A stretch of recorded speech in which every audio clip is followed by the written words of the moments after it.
జై శ్రీరామ్. రామచంద్ర నిజంగా ఎంతో అదృష్టం ఉంటేనే కానీ ఇలాంటి ప్లేసెస్లో అడుగు పెట్టమండి. అది మాత్రం అర్థమైంది. అందరూ నేను వెళ్ళానని చెప్పినప్పుడు నాకు చెప్పిన మాట ఇది.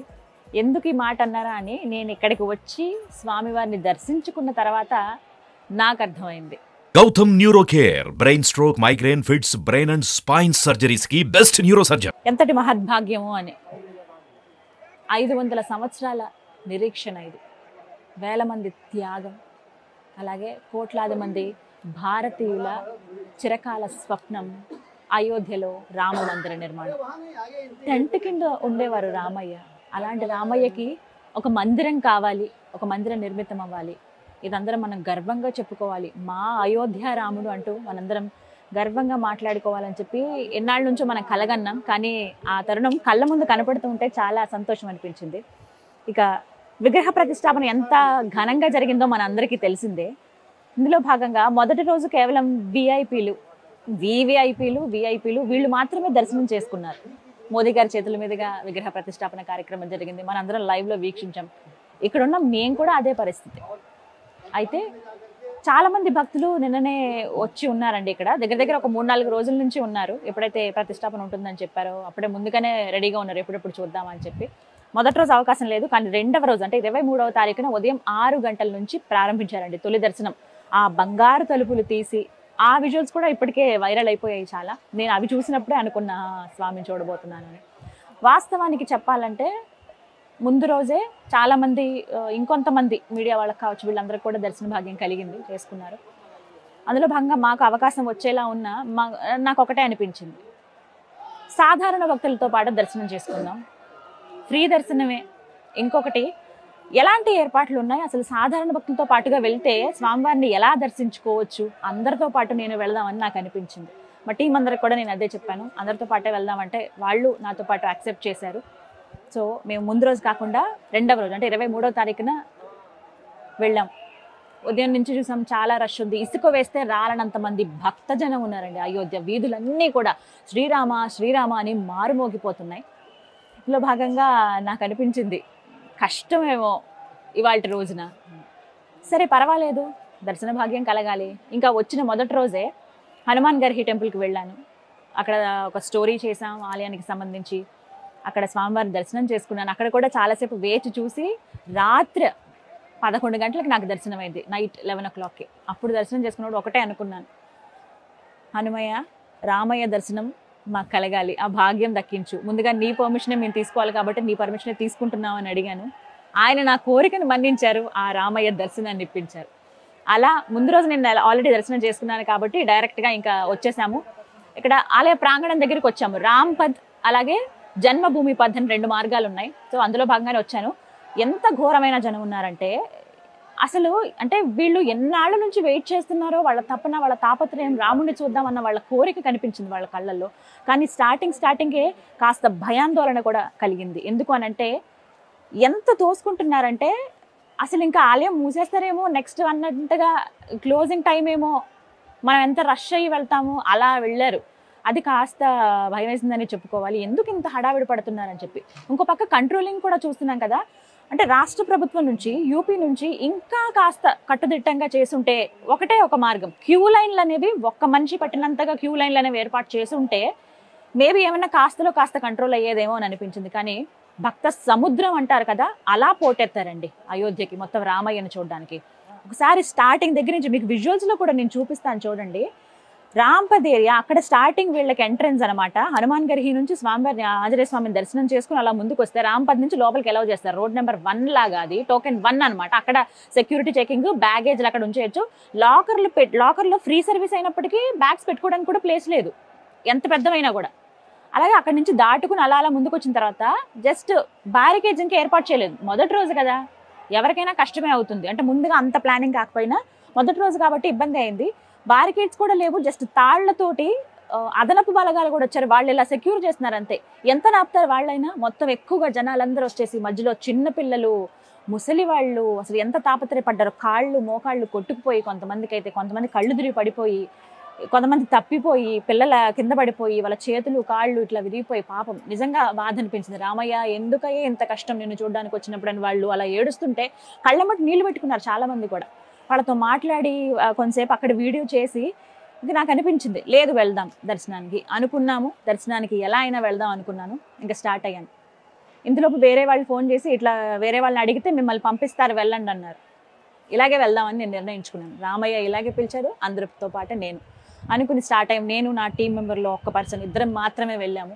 అందరం ఒకసారి వెళ్తే మళ్ళీ ఇబ్బంది అవుతుందని చెప్పి అలా వెళ్తూ ఉన్న క్రమంలో ఇక లోపలికి వెళ్తున్నాం అనగా అక్కడ మళ్ళీ సెక్యూరిటీ చెకింగ్ అని చెప్పి మహిళలకు ఒక పక్క అని చెప్పి పురుషులకు ఒక పక్క అని చెప్పిన ఇంతమంది ఎక్కువ తోసుకోవడం ఒక దగ్గరికి వచ్చేసారు.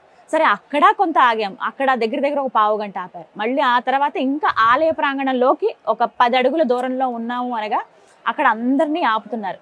పోలీసులు కూడా వాళ్ళకైనా విసుగొచ్చేస్తుంది కదా, అక్కడ ఆపటం కానీ లోపల ఆ తోసుకోవటం కానీ ప్రతి ఒక్కటి. ఎక్కువగా నేను గమనించింది ఏంటంటే యవ్వనస్తులు చాలా మంది ఉన్నారండి ఆ రామయ్యను చూడటానికి. మామూలుగా అంటే స్పిరిచువాలిటీ ఈ మధ్యకాలంలో యంగ్ ఏజ్లో చాలా పెరిగిపోయిందని చెప్పుకోవాలి. అందులో భాగంగా నేను గమనించింది అదే. ఎంత చక్కగా అందరూ నామాలు పెట్టుకొని శ్రీరామ శ్రీరామ అంటూ జయ శ్రీరామ్ జయ శ్రీరామ్ సియారాం మనమంటే అంటే తెలుగు వాళ్ళంగా మనందరం సీతారామ అని అంటూ ఉంటాం కదా, ఇక్కడేమో సియారాం జయ శ్రీరామ్ అంటూ అరుస్తున్నారు. వాళ్ళతో పాటు మేము కూడా ఆ రామయ్య కీర్తనలు పాడుకుంటూ నాకు ఒకటే గుర్తొస్తుంది అంటే ఒక కనెక్షన్ రాముడు అంటే. అందుకని నాకు అక్కడ అయోధ్యలో అడుగు పెడుతున్నాం అని అనగానే చెప్పులు కూడా వేసుకోవద్దు, ఇది ఆ పుణ్యపురుషుడు నడిచిన భూమి కదా అని అనిపించింది. చెప్పులు లేకుండానే ఉందాము, అది నేను ఆయనకి ఇచ్చే గౌరవం, నా ప్రేమ, అది స్వామి పట్ల నా మర్యాద అని చెప్పి అది ఒక నిమిషం బాధ అనిపించిన తర్వాత మళ్ళీ ఏదో రకంగా నేను అది మర్చిపోతున్నాను. అలా అంత కనెక్షన్ రాముడు అంటే. అంతెందుకు మనం 4 పిల్లలు కలిసామంటే 90s కిడ్స్కి కావచ్చు వీళ్ళందరికీ బాగా తెలుస్తుంది. మనం ఆడుకునే ఆట రాముడు సీత, ఖాళీగా కూర్చున్నాం కరెంట్ పోయింది అందరం కలిసామంటే కనుక రాముడు సీత. అంటే ఏదో ఒక రూపంలో రాముడు మనకి బాగా కనెక్ట్ అయి ఉంటాడు. చిన్నప్పటి నుంచి మా అమ్మగారు రాముడికి ఎక్కువ పూజ చేయటం కావచ్చు, సినిమాలు ఏమైనా ఉన్న రాముడు ఎక్కువ చూడటం కానీ కృష్ణుడివి కానీ ఇలా కనెక్ట్ అయిపోయాం అనమాట. రాముడు అంటే మనవాడే, మన మనిషే, మన ఇంట్లో మనిషిలాగా అలాంటి భావన ఉండేది. సో అలాగా అంత కనెక్షన్ ఉండడంతో ఎక్కడో మనం ఉన్నా కూడా, ఎక్కడో అయోధ్యలో ఆయన ఉన్నా కూడా ఆయన అక్కడ ప్రతిష్ఠితం అవుతున్నాడు, రాముడు మళ్ళీ ఆయన ఇంటికి వచ్చేస్తున్నాడు అంటే చాలా సంబరం అనిపించింది. అలా అక్కడ కూర్చుని ఇవే గుర్తొచ్చాయి నాకు అన్నీ కూడా రాముడిని అలా తలుచుకుంటూ. ఇక ప్రధాన ద్వారం దగ్గర నుంచి అండి మెయిన్ డోర్ ఒక 3 అంతరాలుగా వెళ్ళొచ్చు. అసలు ఎంత సుందరంగా ఉందంటే ఆర్కిటెక్చర్ కంప్లీట్గా మార్బుల్తో చేశారు. అసలు ఆ తెల్లది ఆ వైట్ మొత్తం కనిపిస్తూ ఉంటే పాలరాయి అంతా కనిపిస్తుంటే మరీ ముఖ్యంగా ఆ శిల్పికి నిజంగా దండం పెట్టాలండి. ఎంత చక్కగా చెక్కారో తెలుసా. ప్రతి ఒక్కటి కూడా అమ్మవారి రూపాలు ఒక్కొక్క స్తంభానికి మొత్తం పూలతోటి పుష్పగుచ్చాలతోటి అందంగా అలంకరించారు. అన్ని ఆర్కిడ్స్, ట్యూలిప్స్ ఇలాంటి ఫ్లవర్స్ తోటి చాలా అందంగా అలంకరించారు. ఏదో స్పెషల్ ప్లేస్ లాగా అనిపిస్తుంది అనమాట. అలా అక్కడ కాసేపు ఆగిన తర్వాత ఇంకా లోపలైతే చాలా ప్రశాంతంగా వెళ్ళిపోవచ్చు. ఇక్కడ ఇంత రద్దీగా ఉంది, జనాలు తోసుకుంటున్నారు, ఒకరి మీద ఒకరు పడిపోతున్నారు, పిల్లలు ఇబ్బంది పడుతున్నారు, పెద్దవాళ్ళు ఇబ్బంది పడుతున్నారని నేను భావించాను. కానీ లోపలికి వెళ్ళాక అనిపించింది అరే ఇక్కడ ఎంత ఫ్రీగా ఉంది కదా అని. లోపలైతే ఈ అదనపు బలగాలు ఎవరైతే ఉన్నారో వాళ్ళంతా కూడా సెపరేట్ చేస్తున్నారు. ఫోన్స్ ఎవరు యూజ్ చేయొద్దు, ఎందుకంటే మూర్తిని కళ్ళాల స్వామిని చూడకుండా చాలా మంది ఫోన్లలో కూడా తీద్దామని ట్రై చేస్తారు. ఎవరికో ఫోన్ చేసి వీడియో కాల్ చూపిద్దామని ట్రై చేస్తారు. అఫ్కోర్స్ వాళ్ళ తాపత్రయం కూడా కరెక్టే, కానీ ఫస్ట్ స్వామిని కళ్ళారా చూడండి అని పోలీసులు కూడా అదే చెప్తున్నారు. ఇక మేము కూడా అదే చేసాం. రాముడిని తలుచుకుంటూ అలా నెమ్మదిగా లోపల మనం ఒక 20 అడుగులు వేసుకెళ్తే అంత దూరంలో స్వామి కనిపిస్తాడు. ఇక అక్కడి నుంచి ఉంటుంది చూడండి, హాయిగా మనం వైకుంఠంలోకి వెళ్ళిపోయామా అన్న ఫీలింగ్ కలిగింది నాకైతే. ఎంత బాగుందో, హాయిగా అనిపించింది. ఒక్కొక్క అడుగు వేసుకుంటూ ఆయన చూసుకుంటూ జస్ట్ ఆయన దగ్గర ఇలా టర్న్ అయ్యే దగ్గర మాత్రం కొంచెం ఫాస్ట్గా పక్కకి జరిపేస్తున్నారు, ఎందుకంటే అంతమంది దర్శించుకోవాలి కదా. అక్కడ పోలీసులు ఉన్నారు. సో ఒకటే మాట, వాళ్ళు కొంచెం హార్ష్గా చెప్తారు, ఇంకా తప్పదు అలాంటి ప్లేస్లో ఉన్నప్పుడు. అక్కడి నుంచి అండి ఆ క్షణం నేను అయోధ్యలో ఎందుకు అడుగు పెట్టానో, ఏ ఉద్దేశంతో అయితే వచ్చానో, అసలు ఆ రామయ్య సడన్ టూర్ ఇది నిజంగా చెప్పాలంటే. ముందు వాస్తవంగా నేనైతే ముందు ప్లాన్ చేసుకోలేదు. ముందు రోజు అనుకున్నాం, నెక్స్ట్ ట్రావెల్ అయిపోయాము అంతే. ఎందుకు రామయ్య ఇక్కడికి రప్పించుకున్నాడని ఒక్క క్షణం నాకు, ఇందుకా స్వామి నిన్ను ఇలా కల్లారా చూడ్డానిక, నీ దివ్య మోము నాకు కనిపించడానిక, ఇది నాకు పూర్వజన్మ సుకృతమేమో స్వామి అనిపించింది. నిజంగా ఇప్పుడు చెప్పినా నాకు ఆయన చూసినప్పుడు నాకు ఎలాంటి భావన ఉందో అదే ఇప్పుడు తెలుస్తోంది. రోమాలు ఎక్కబడిస్తే అంటారు కదా, నిజంగా నా కళ్ళల్లో కూడా నీళ్ళు వస్తూ ఉంటాయి. అంటే అంత కనెక్ట్ అయిపోతూ ఉంటాం మనం స్వామికి. అక్కడ వెళ్ళి చూడగానే ఆయన ధనుర్బాణాలతోటి బంగారపు ఆయన మోమే నాకు ఒక బంగారంలా కనిపించింది. వజ్రాలు లాంటి నామాలు దగదగా మెరుస్తున్నాయి, కెంపులు వజ్రాలతోటి ఆ నామం. ఎప్పుడైనా సరే మూర్తిని చూసినప్పుడు అండి, స్వామివారిని చూసినప్పుడు పండితులు కొంతమంది పెద్దవాళ్ళు చెప్పారు, కింది భాగం నుంచి పాదాల దగ్గర నుంచి పైదాకా చూసుకుంటూ వెళ్ళాలి అని. అది గుర్తొచ్చింది. ఒకసారి నాకు కుదరలేదు, మళ్ళీ ఒక్కసారి కొంచెం బలవంతంగా నేను చూస్తాను అని చెప్పి వాళ్ళు కాస్త పర్మిషన్ ఇచ్చారు. ఒక 30 సెకండ్ల వరకే, 2 సెకండ్లో ఇలా వెళ్ళిపోవడమే, కానీ ఒక అర నిమిషం దాకా నేను ఉండగలిగాను. అలా స్వామివారి పాదాల దగ్గర నుంచి బంగారపు వర్ణం పంచె, ఆపాద మస్తకం, ఆయన ఎంత ముద్దుగా ఉన్నారో, రాజకుమారులాగా ఆ పుష్పం పైన ఆయన నుంచున్నారు. అయితే చుట్టూ దశావతారాలు ఉన్నాయని చెప్పారు కదా, అవి మనకి దూరం నుంచి చూడటం అంత కష్టమే. దగ్గర నుంచి ఫోటో తీశారు కాబట్టి మనకి ఫస్ట్ డే అలా కనిపించింది, కానీ ఎక్కువసేపు మనం ఉంటే అవన్నీ మనం గమనించవచ్చు.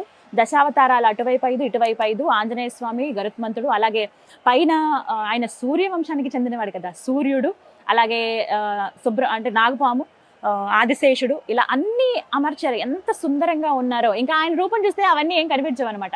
కంఠాభరణం, పెద్ద వడ్డానం, దానికి ముత్యాలు, మంచి కిరీటం. అబ్బా, నాకైతే నిజంగా వర్ణిస్తుంటేనే మనకి ఒక భావన కలుగుతుంది చూసారా.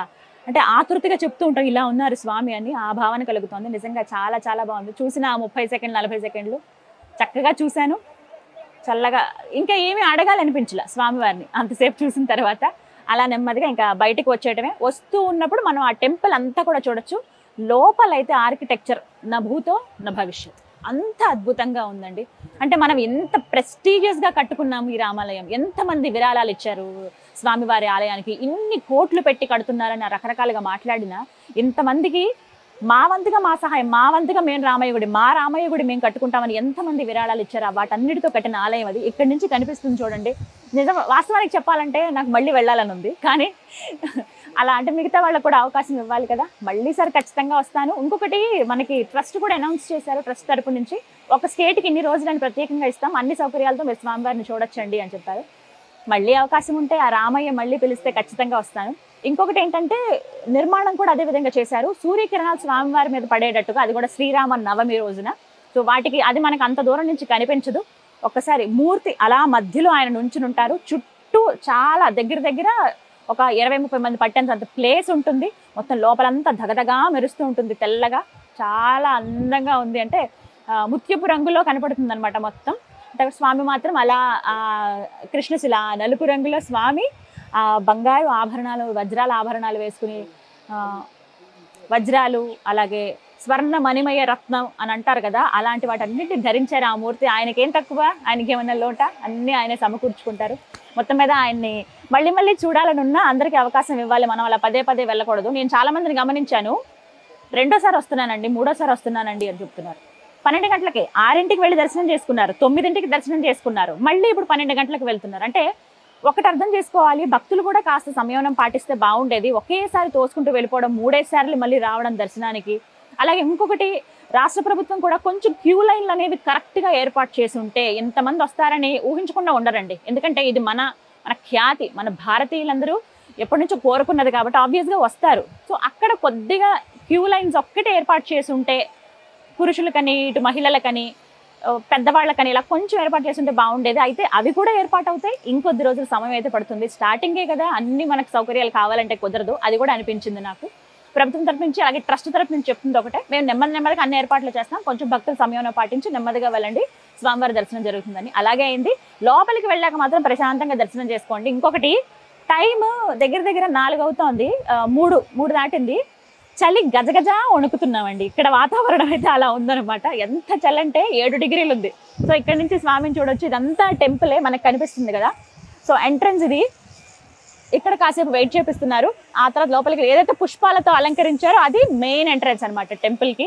అక్కడి నుంచి లోపలికి వెళ్ళొచ్చు. చివరిగా కనబడుతున్న గోపురం ఉంది కదా, అక్కడున్నాడు మన చిన్న రామయ్య, బాలరామయ్య. మొత్తానికి రామ్ లల్లాకి జై ఒకటే అనుకున్నాను. రామ్లల్లని ఇక్కడ పిలుస్తారు, బాలరాముడని మనం అంటాము.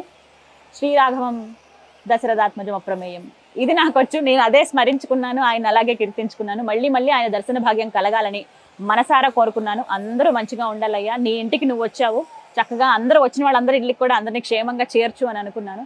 ఎప్పటికీ ఆ రామయ్య కృప మనందరిపైన ఉండాలి. నేను ఏదైతే అనుకుని వచ్చానో ఆ విధంగా నా కోరిక అయితే నెరవేరింది. స్వామివారు చాలా చక్కగా నాకు దర్శనం ఇప్పించారు. ఆయన దర్శన భాగ్యం నాకు కలిగింది.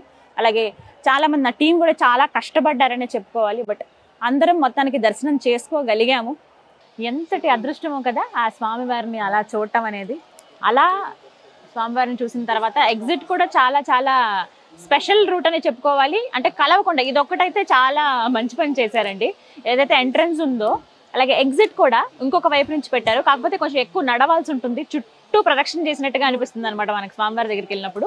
అలా మనకి లెఫ్ట్ సైడ్ నుంచి మన ఎంటర్ అయిన నుంచి లెఫ్ట్ సైడ్కి అలా ద్వారం గుండగా కొంత దూరం ఒక 500 మీటర్ల వరకు నడవాల్సి ఉంటుంది. అలా నడుచుకుంటూ ఇలా వస్తే మళ్ళీ ఎక్కడైతే మనం స్టార్ట్ అయ్యామో జన్మభూమి పద్ అంటే ఆ రూట్ ఏదైతే ఉందో అక్కడికి చేరుకుంటాం అనమాట. నిజంగా ఎంతటి మహద్భాగ్యం అనిపించింది. ఇప్పటికీ ఇంకా చాలా మంది ఇంకా అదే లైన్, అదే ఇసుకేస్తే రాలినంత ఎంత జనం కనబడతారో, భక్త జన సందోహం వాళ్ళు ఇప్పుడు అక్కడ కనిపిస్తూ ఉన్నారు. నిజంగా అదృష్టవంతురాలని మళ్ళీ చెప్తున్నాను ఆ మాట. అందులో రామ జన్మభూమిలో అడుగు పెట్టడం మనకి సాధారణంగా కొన్ని ఉంటాయి, స్వయంభూ అలాగే ప్రత్యేకించి ఉన్నవి శక్తిపీఠాలు కానీ ఎక్కువ శక్తి ఉంటుంది వాటిలో. మనం అక్కడికి వెళ్తే ఆ పాజిటివ్ ఎనర్జీని ఫీల్ అవుతామంటారు కదా. నిజంగా నేను ఎన్ని దేవాలయాలు వెళ్తున్నానో అన్ని వేటికి అవి ప్రత్యేకం. అందులో భాగంగానే అయోధ్య రామయ్యని చూడడం కూడా చాలా చాలా ప్రత్యేకం. ఇంకా చాలా విశేషాలు కూడా ఉన్నాయి అయోధ్యలో. అందుకే ఇలా నేను రావడానికి నాకు ఒక అవకాశం ఇచ్చిన సుమన్ టీవీ యాజమాన్యానికి, మా సుమన్ సార్ ఎండి గారికి థ్యాంక్ యూ సో మచ్ చెప్పాలి. అలాగే నాకు జన్మనిచ్చిన తల్లిదండ్రులకి, ఇంత నేను చిన్న బాబు ఉన్నాడు తనని వదిలేసి వచ్చాను, నా భర్త కానీ అందరూ సహకరించారు నాకు ఇన్ని రోజులు. నేను తట్టుకోలేని అసలు చలి, అలాంటి చలిలో కూడా నేను ఉండగలిగానంటే అంతా ఆ రాముడి దయే, ఆ రాముడి కృప అందరిపైన ఉండాలని కోరుకుంటున్నాను.